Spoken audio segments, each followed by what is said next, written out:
thank you everyone for making the time to come to this presentation. We're going to be briefly discussing some of the more frequently asked questions that some of you have received and have forwarded to us, that some of you have asked yourself about the enforcement of SB 793, the scope of the law, and what people can be doing about some of the newfangled products that have come out to try and get around it. So we'll just dive right into it. My name is Neil Sircar. I am one of the staff attorneys here at the Public Health Law Center. I have been one of the people that more than a few of you have been emailing specifically on SB 793, and hopefully this composition of frequently asked questions and some of the questions that we've received in preparation of this webinar will be addressed here. And if anything is not addressed, or if something comes up that you think of during the course of this conversation, then by all means, shoot me or anyone at the Public Health Law Center an email, and we'll see what we can work on together. So to begin, the Public Health Law Center is at Mitchell-Hamlin School of Law here in St. Paul, Minnesota, where today's temperature was minus 10 degrees. And probably is a little bit warmer now, but not by much.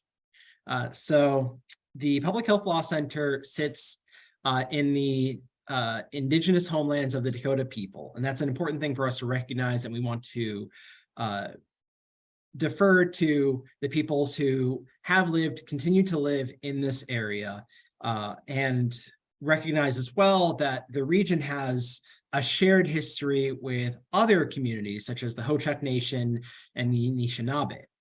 We also want to recognize that these communities, these peoples, these cultures still exist, and they have done so and have maintained their cultural resilience in spite of historical wrongs.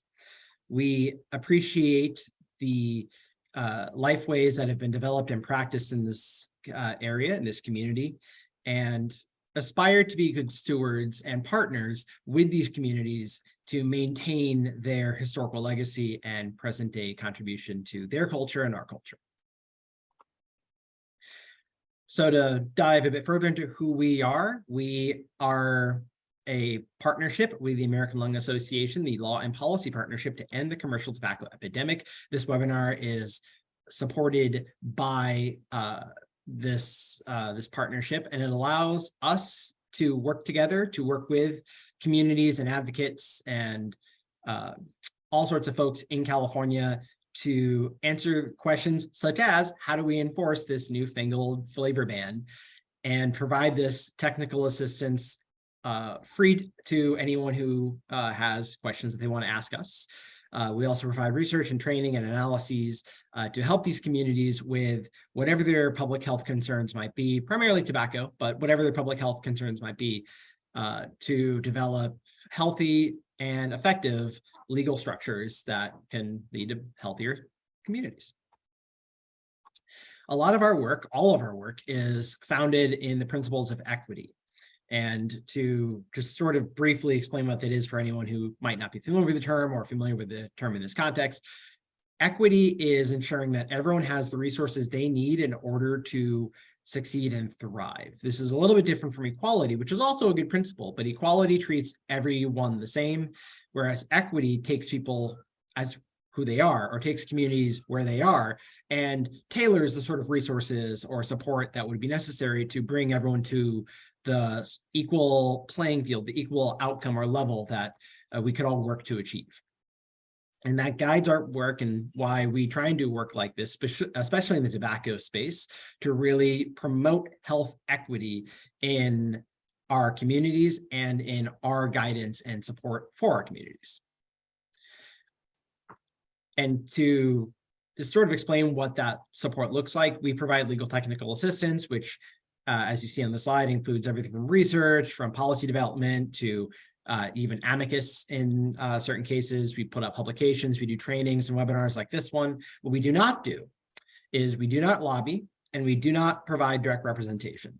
So questions related to how should we develop specific language in our community, or how should we go to a policymaker with a specific bill that you could draft for us, that might err into the gray area of things that we cannot do, but we can do everything up to that point to support, or I should say up to in parallel to that point, to support the development of sound legal structures or to help answer questions about the application of law like SB 793. And so to dive into it, our agenda today for this fairly brief but important webinar is to talk about the frequently asked questions for how we enforce or even understand SB 793, and also to field other questions that might come up in the course of the conversation, or that some of you might have had while you were thinking about what this new law means and what it would mean for you and your division, your department, your advocacy group, and ultimately your city and county. So the first question, one of the most important questions is SB 793 in effect? The answer is yes. SB 793 came into force in December of 2022. Flavored tobacco products are not allowed to be sold, with a few exceptions. I'll dive into those. Questions related to what products can be on shelves, or is there a grace period? The law is in effect. It is true everywhere. So retailers who are asking questions about whether or not products can be on their shelves still, probably not. There are a few exceptions to this. Flavored shisha or hookah tobacco may continue to be sold in hookah tobacco retail locations. Flavored premium cigars may continue to be sold either at cigar lounges or separately. And flavored loose leaf tobacco may also be sold. Now, there are some questions about what this means specifically. One person gave us a question in advance, so I'll address that here. When it comes to hookah may be consumed in hookah lounges, so on premises, if those premises are age restricted. Otherwise, it's any other tobacco product. It can be sold, but it cannot be consumed, typically in certain locations. And there are rules for hookah lounges when it comes to the consumption of flavored shisha tobacco, or really any kind of tobacco product. Under California labor codes, the hookah lounge cannot also be serving food or beverages. So much like a smoke lounge or cigar lounge, the dedicated purpose of a hookah lounge has to be the consumption of hookah on premise for it to be legal for that hookah lounge to have flavored tobacco products and make them available. And follow on to that, they have to be age restricted. So it can't be the sort of thing where there's a easy partition and one side has the under 21s and the other side does not. The lounge itself has to be age restricted. And actually, thinking about that as well, that does apply a little bit to smoke shops and other sort of retail locations. If it is a age restricted venue, 21 and up in California or higher, some jurisdictions might increase the local minimum legal sales age beyond 21, but that's a question for another conversation. Then those smoke shops may sell flavored tobacco products of the type that are allowed. Otherwise, they may not. Is SB 793 preemptive? The answer is no. I sort of just hinted at this a little bit, but local jurisdictions may absolutely go above and beyond what the state law has established as a floor, and that includes closing some of those exemptions that I just mentioned. So there are jurisdictions in California that have already closed loopholes. No flavored tobacco products of any kind, no flavored hookah products, or no flavored cigar products. The state law is a minimum. And so any county, any city that would like to go beyond the state absolutely can do so.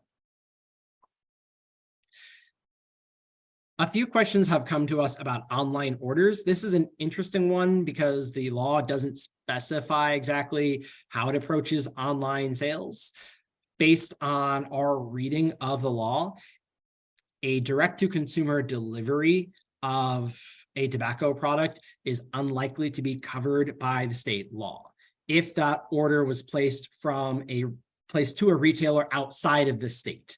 So that's an important note. If someone in Yuba City wanted to order a flavored tobacco product from Nevada, as an example, and the retailer is based in Nevada, all of the warehousing is all in Nevada, and there is no California-based location involved in the transaction, SB 793 most likely does not cover that.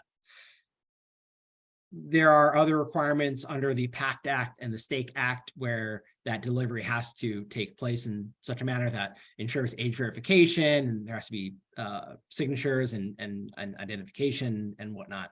But they can order a flavored product through that means.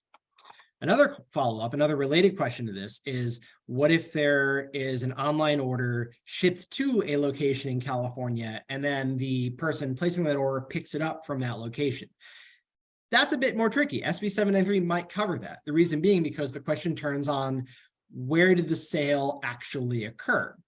And there is a pretty good argument that a sale is not final until the transaction is complete. The transaction isn't complete until the person has received the product that they purchased. And if that receiving of the product occurs in California at a California-based location, whether it's a retailer or someone who's been contracted or made an agent of the retailer or vendor from out of state, then SB 793 might apply.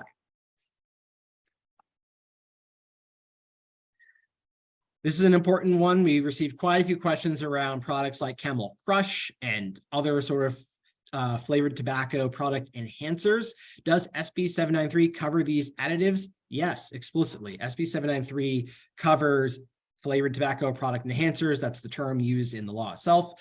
And it doesn't matter if they're manufactured by the original manufacturer or if they're follow-on, if they're a third-party additive that you could purchase at the store. Well, you can't actually purchase them because SB 793 covers that.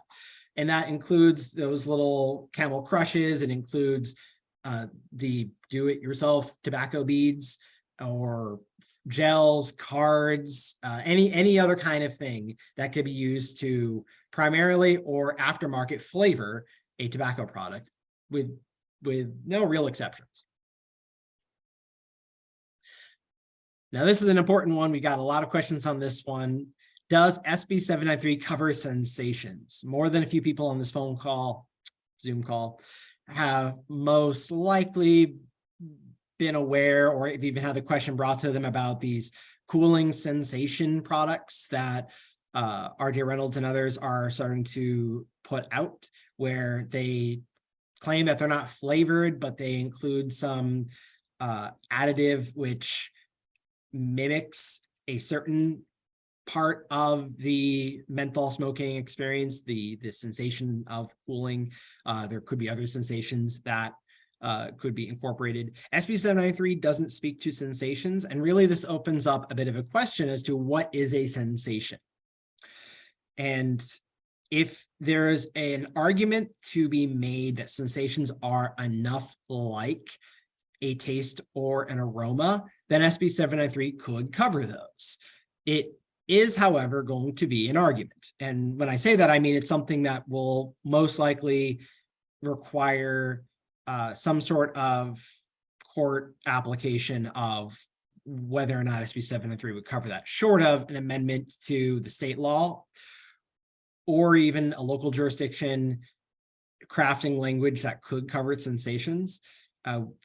Some people have asked us if we at Public Health Law Center have developed model language for this. We have not yet. We're figuring it out ourselves. This is a tough one. And it's a tough one because it's rather clever. This could get to what RJ Reynolds and others have really wanted all of these flavor restrictions to be pegged as. They want them to be considered tobacco product standards, which means they would be preempted by federal law. The FDA has authority over tobacco product standards. The states and local jurisdictions do not. So this is just another attempt at finding where tobacco product standard has its line and flavors and flavor enhancements and other sort of things, including sensations, might have theirs. And it's very much a gray area. So we don't have a particular answer. We don't have a cut and dry or clear answer for this. The best that we've been able to come up with is that if the understanding of a characterizing flavor is that it's a taste or aroma that is distinguishable to the ordinary consumer, then that could imply that if you have two tobacco products, one that is basic no frills cigarette, and the other that has any kind of a distinguishable taste or aroma, then that might be enough. That might be enough to consider it a characterizing flavor. And we look forward to seeing if anyone wants to pursue that argument or to otherwise continue working with us as we refine ourselves what bottle language could look like to try and capture sensations. Lastly, does SB 793 cover cannabis? It could. The part of SB 793 that might matter the most is that it includes the reference to the California definition for electronic cigarettes or electronic smoking devices, which is a very broad definition and captures components and accessories and any sort of substance that could be aerosolized or vaporized and consumed via inhalation. With such a broad definition, SB 793, by its association with other California law, could cover vaped or similarly aerosolized cannabis and cannabis oil. But the important thing to note is that SB 793 goes into the tobacco control components of California law, and the particular statutes that I was just referencing that define electronic smoking device are also in the tobacco control parts of California law. So it's a bit of a walk to then say this also could include cannabis. Textually, sure, it could. But the Department for Cannabis Control has its own regulations that explicitly cover cannabis, particularly flavored inhaled cannabis products, which are prohibited under their regulations. And that's a much shorter walk. So to anyone who's receiving questions about whether or not vaped cannabis oils are covered by SB 793, your response would probably be a little bit made more easy if you reference the DCC and say, well, this isn't even tobacco in the first place, but this other regulation from the cannabis people have addressed this. So that was a quick run through of some of the most frequently asked questions that we've received. I'm now going to kick it over to the Q&A. Answer the question from Linda Barbour about online sales, that online sales, if they're direct to the consumer from an out-of-state retailer, probably not covered by SB 793, but if they're delivered to a location in California, like a retailer or someone else that is not the consumer, that could be considered part of SB 793 because that California-based location is covered by the law. What can jurisdictions do that do not have a TRL? How can they enforce? From an anonymous attendee. SB 793 is enforceable by local jurisdictions. You don't have to have a local TRL. A local TRL is, in our opinion, a very good idea and a fantastic way to complement with what is happening at the state level, and also to, as I mentioned, close some loopholes or maybe tailor the tobacco control a little bit more to that particular environment, recognizing that the state law is the minimum, so you can't go beneath that, and you have to ensure compliance with at least the state law. But in terms of how can they enforce code compliance, local law enforcement, just being familiar with SB 793 and with the discretion made available to law enforcement with determining whether or not a product is flavored or not, acting within their due diligence. Thank you, anonymous attendee. It's from the chat. It's best when your TRL ordinance has language that specifies that sales have to be face-to-face, right? We strongly support that all sales be conducted on the premises. Certain jurisdictions in California have already adopted this language, and that negates the whole issue of online sales altogether because it requires the transaction to occur at a place in California for all tobacco sales happening in California. And so that's a good way of addressing it. Other jurisdictions have explicitly stated in their guidance for their regulations that their regulations do apply to online sales as well. So there are a couple workarounds to answering the question of online sale, or at least clarifying it for your community. On-site premise transactions is a fantastic way of doing it. You quoted tobacco product flavor enhancer, but if the flavor enhancer is sold separately and marketed for smoking non-tobacco products, isn't it any flavor enhancer? I was quoting the law, anonymous attendee. So the law itself says tobacco product flavor enhancer. What constitutes that, however, is very broad. It's effectively any component or accessory that is used in that way. So there's certainly a logical limit to how much of any sort of regulation could be applied or enforced. But if there is a product that is being marketed and sold in a manner that to the discretion of enforcement actors at the local level that is being used to flavor tobacco products, then that could be considered a tobacco product flavor enhancer.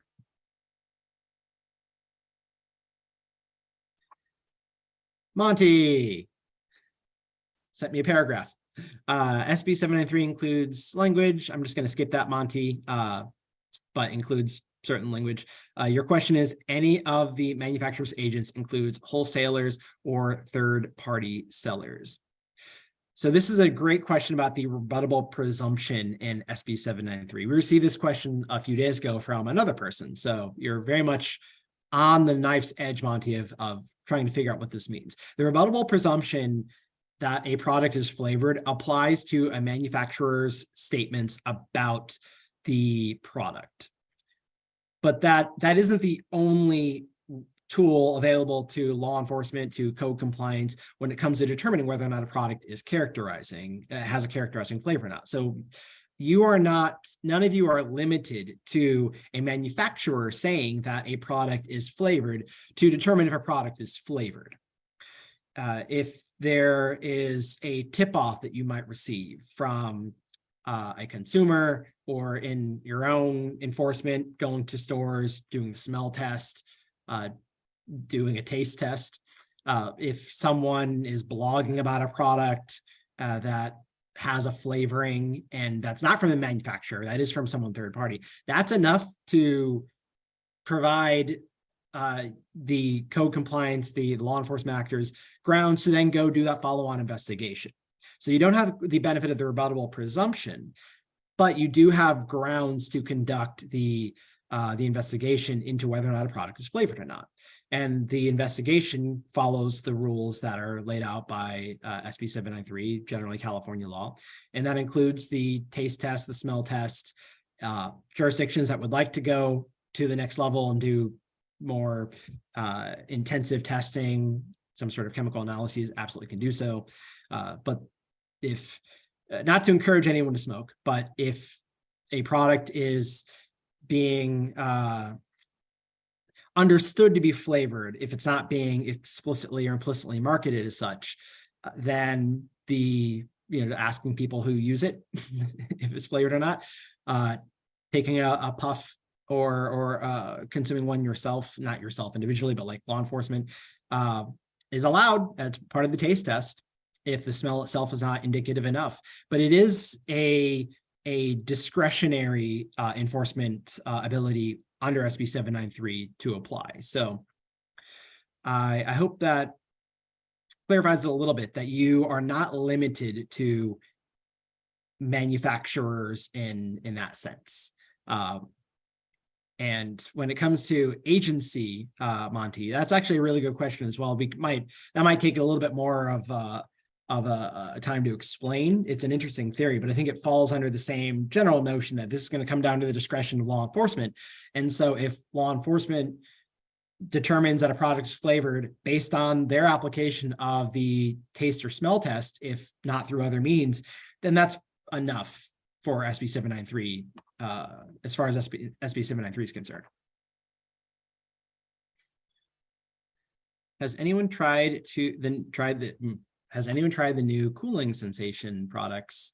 What do they taste like? Oh, well, okay. That, Ms. Sellers, or Leslie Sellers, I don't want to assume, that is probably a question we'll kick over to maybe other people in chat. Monica Marquez. What about synthetic nicotine pouches like Zyn? Great question, Monica. Synthetic nicotine is covered under California law, so that is also included in SB 793. It's treated as a tobacco product. The definition for tobacco product includes products that are based on tobacco or nicotine. California was leading in that respect. Now the FDA has that authority. About a year ago, the FDA received that authority to also regulate synthetic nicotine products in the same way that they do tobacco products, and California is ahead of that. So yes, Zyn and other synthetic nicotine products, Puff Bar and whatnot, those would also be captured by the prohibition on flavors. Anonymous attendee, do we have any grounds to act if our local law enforcement chooses not to enforce the law? I'm not sure who we is in that case, anonymous attendee. If the question is like citizens, the answer is probably no. You could raise the issue with state authorities who don't have quite the ground game that local enforcement actors do. The California tobacco control laws typically empower local law enforcement to enforce state law as well as local law, because it is easier that way than having state troopers and whatnot everywhere. If local law enforcement chooses to not enforce the law, that errs a little bit into the political dimension of local law enforcement doing what they want to do, and that's a little outside of the scope of what we can answer, but you could raise that issue with appropriate authorities within your local community, or even raise the issue to state authorities to see if maybe they step in where local law enforcement chooses not to. So if a restaurant open to all ages serves flavored hookah on the patio, that's allowed. Under what circumstances can a restaurant serve hookah? Restaurants can't serve hookah. Restaurants are considered an enclosed workplace, and under California law, and enclosed workplaces are not allowed to make available any tobacco products. So a hookah lounge, a dedicated hookah lounge, has to be an age-restricted venue, and it has to comport with other dimensions of California law, including what constitutes a smoke-free space. So a hookah lounge cannot be a restaurant. I hope that answered that question, Jen. I don't want to be flippant. That's a very important one, and a lot of people have asked that as well, because there are quite a few places that are a bit mixed use. There's like the restaurant inside and the patio outside. A restaurant cannot be a hookah lounge. That's where California laws come down. Who is responsible for enforcing SB 793 from Connor Fuchs? I think I got that right. Great question. Local law enforcement, Connor. The state as well. It's a shared responsibility, but as you just heard me say, local law enforcement has more of a presence than the state does, and so it'll primarily fall to them. What could a member from Riley Williams, what could a member of the public do if they see or know of a shop that is selling flavored products? Great question, Riley. You can tip off local law enforcement, code compliance in your city or county, or both. You could raise the issue through a complaint to the state, telling them that you're observing these products. Certainly letting people know in the community, whether it's your local advocacy groups, people like Flavors Addicted Kids, or PAVE, or American Heart Association, American Cancer Society, a bunch of American Lung Association, a bunch of organizations that are operating in this space. Raising awareness is one of the first things you can do, and then bringing that awareness to the people who have the legal authority to enforce the law would be the second. Great question, though. Kathy Coe, could accountability be tacked onto the manufacturers? If flavored tobacco products continue to find themselves on the shelves of tobacco retailers, shouldn't manufacturers be sent a large fee for supplying retailers when they know it's illegal? Great question, Kathy. That is a question about what the state wants to do. So it's a little bit outside of what local actors are empowered to do. So I would say that's a fantastic question and one to direct to another person, quite possibly someone who has cachet in the state legislature or at the state DOJ or whatnot. But I think that's a fantastic one. And when it comes to manufacturers, that is much more of a state enforcement question than what local actors can do. Where does enforcement fall to? From Joan Sacato, local actors primarily. Could also be the state. Some of these are going to be repetitions because I'm just like going through the Q&A, everybody, and there just seem to be a lot of them. So again, I don't want to be rude or flippant if it's like, oh, I kind of answered this, but I'll try and work through these as best as I can. Can I say more about DCC flavor regulation, RE cannabis, or provide a link? I can provide a link. I can't say much more to it, but I can certainly find the link to that flavor regulation and include that in the chat for you, Kelly. Okay. Question from an anonymous attendee, wanted to know if you can address retail disposal of existing stock of banned products. Disposal is a little bit, as SB 793 doesn't address disposal, so this would fall outside of the scope of this particular webinar and training anonymous attendee and anyone else who had questions about disposal. My first answer to that would be that any retailer who has this question, and I'm sure more than a few, should consult with local law enforcement and code compliance as to how they could best go about it. I might also say adding in local waste management or any environmental unit could be very important, since tobacco products are loaded with toxicants and are very hazardous to the environment. So you don't just want to dump them, you want to dispose of them properly. Otherwise, if you would like to shoot that question to us as an email, we can address it separately, but disposal is not addressed in SB 793, so I'll kick that over to a different conversation.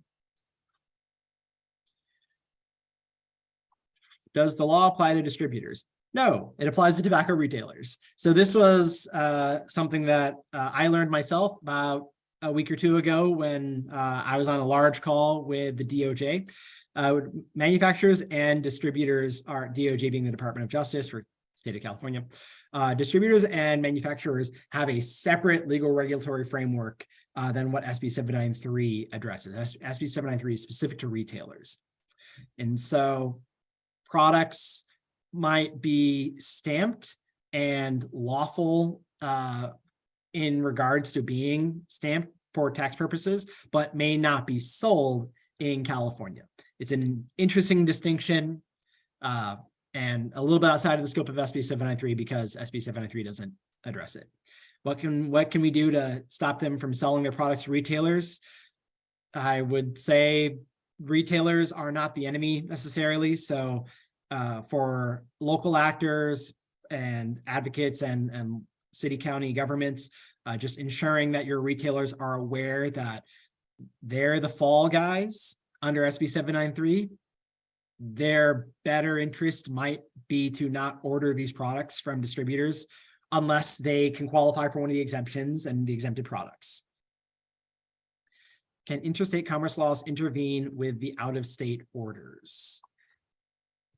Probably not. This is a really great question, Elizabeth Emerson, and it gets into a little bit more of like, where's Congress's authority on this?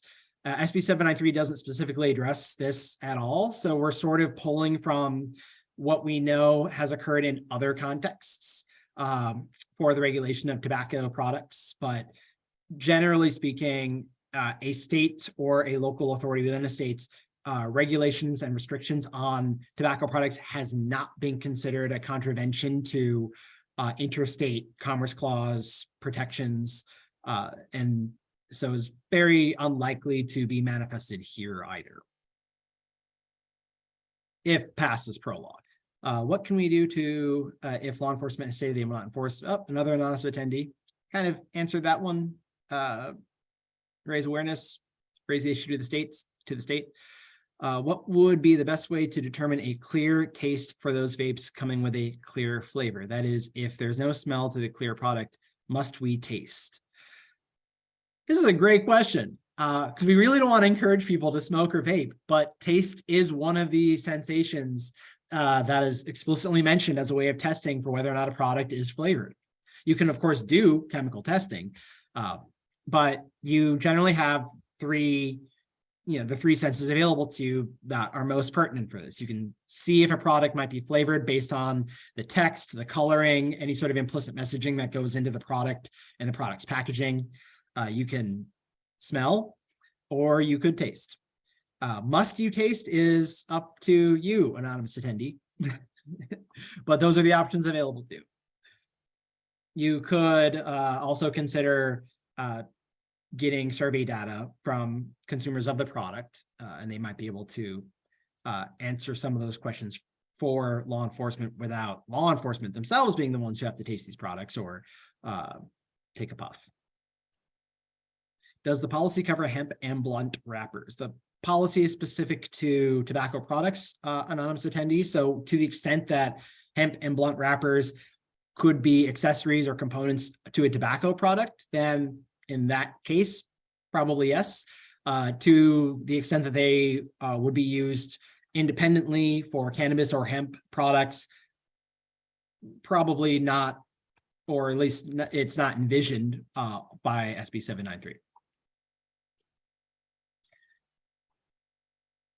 From Layla Eha, are age-restricted locations still prohibited from selling other flavored? Yes. I hope that answered the question, Layla.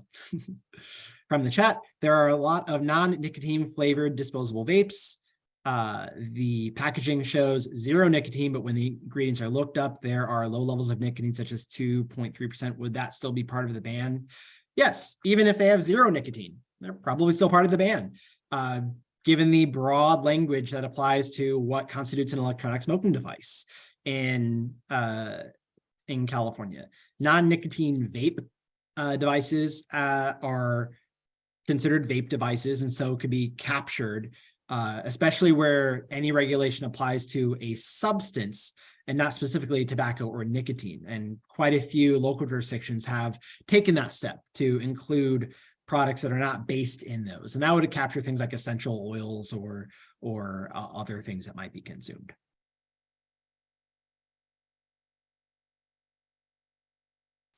So if it's an electronic smoking device under California law, anonymous attendee, then yes.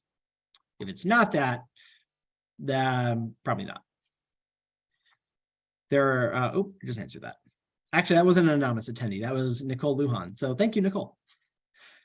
Elizabeth Emerson, feel free to ignore my question. Oh, okay. Well, I don't know if I did, Elizabeth.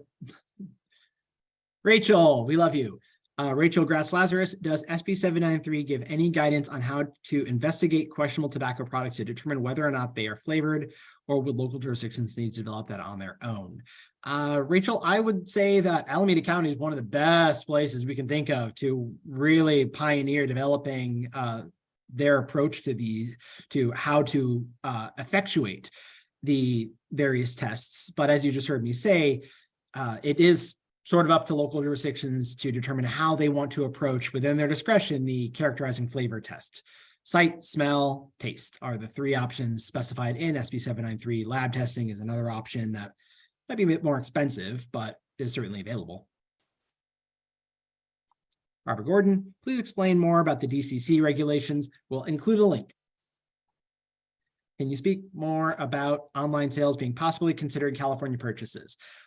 Sure. This gets, I'll be very concise about this, anonymous attendee, because it gets into sort of like the more theoretical approaches of what is the law and its limits.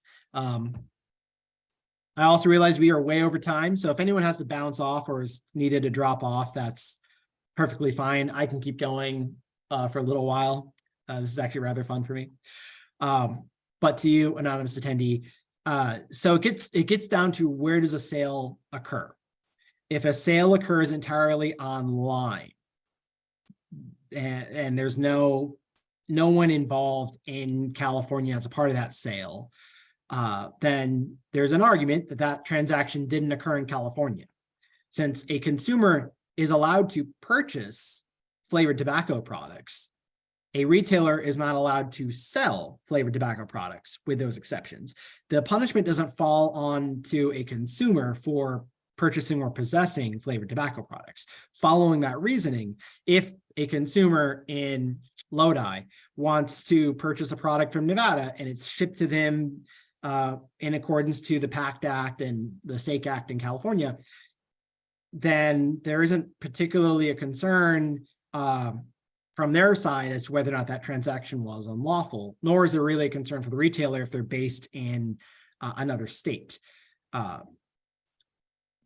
Now, for it to be considered a California purchase, if there is a California-based location that is involved in that transaction, so if the product is shipped to a California-based location, a retailer, part of the same larger company, but one based in California, shipping in the product from Nevada. Well, that retailer is part of California under California law. If they are part of that final transaction, even if just the holding of the bag, so to speak, before the consumer picks it up, there's a pretty good argument that they are a part of that transaction, and therefore the transaction itself is prohibited under California law. The retailer can't be involved in the sale of a flavored tobacco product under SB 793, with the exceptions that I've been noting. If the location is not a retailer, if it's just some other location, then there's an argument to say that they have been made agents of the vendor, the retailer who initially sold the product. And because they are agents based in California, they are still under SB 793. So the hypothetical I was using with someone, not in you, Monty, the hypothetical that I was using with someone in an email some weeks ago was if a retailer in Nevada had their accounting office in San Jose and they shipped their flavored tobacco product to their accounting office in San Jose, that accounting office might be an agent of that retailer, and under SB 793, the agents are also captured. So that's the thinking there, anonymous attendee, for how online sales could be considered California purchases under certain circumstances. Are they is a different question. And this is still very much a gray area, here be lions kind of a thing on the map. So we're going to have to see how this develops further, but those are the readings that we have.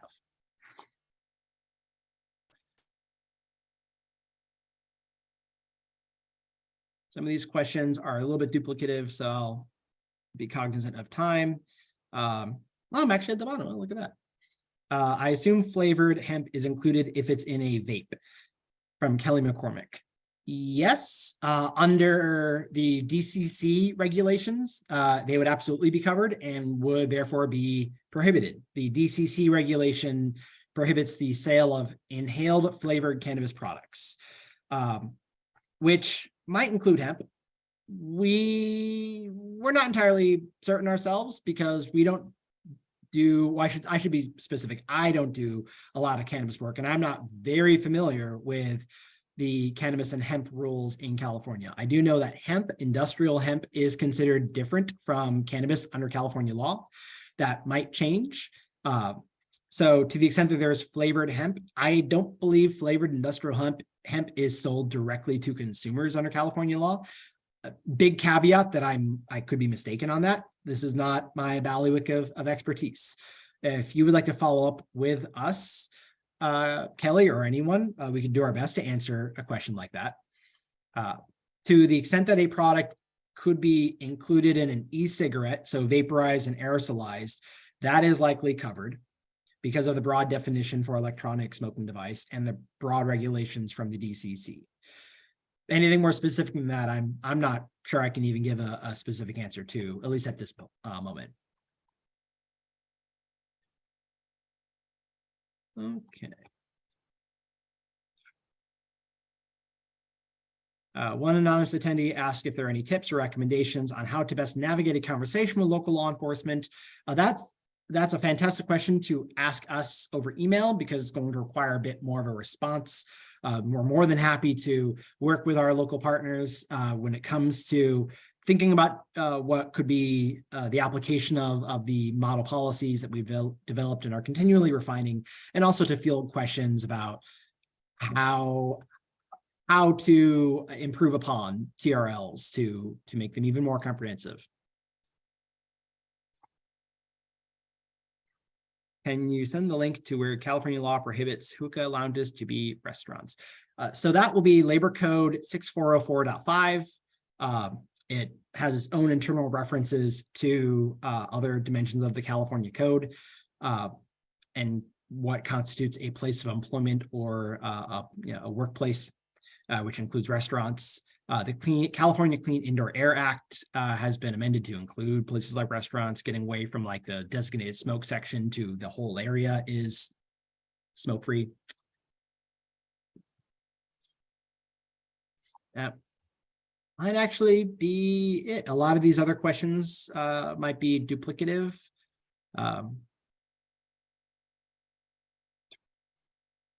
Yeah, I think that might be it. So thank you, everyone, especially those of you who stuck around a little bit longer. We are absolutely here for all of your questions, whatever they might be, wherever they might be coming from. Let's pause real quick here to see if I can pull up that DCC regulation for folks who are asking for it. Say, Neil, I think Luke helped us out, and I was able to put it up in the chat. Good on you, Luke. Luke Hawk has been one of the people who's most familiarizing himself with California cannabis and hemp. So we have people on staff who are becoming more familiar with this. We also have people who do a little bit more work on cannabis, but not through the American Lung Association or the California funders. So there is a limited amount of support we can provide here at the Public Health Law Center, especially when it's like pointing people to regulations like that. So thank you, Luke, and thank all of you for asking your questions. I see one last one has come in. SB 793 does not address tribes, Nicole. When it comes to pretty much all matters related to tribes, tribal sovereignty takes precedence. So federal law applies to the tribes to the extent that it does, but California state law generally is not applicable to tribes and our tribal communities in their sovereign spaces. So I guess the short answer is no, SB 793 does not apply to the tribal communities, and they are still under federal compliance. Okay, Stephanie, are there other questions you think to bring up? I think that was great, and I just want to say we will put the language to the DCC along with the recorded webinar. So we'll include that in the archived link, and all registrants will receive an email hopefully tomorrow with that link to the archived recording, and then we'll include the link to that language, and since it was a popular question. So no, it will also be located there. But I hope you all have a wonderful rest of your afternoon. Thanks for joining us. Thank you all on behalf of the Public Health Law Center. And for those of you who stuck around a little bit longer, thank you for making that extra time. You can shoot us an email with any of your questions related to this or any other webinar, training, or tobacco matter.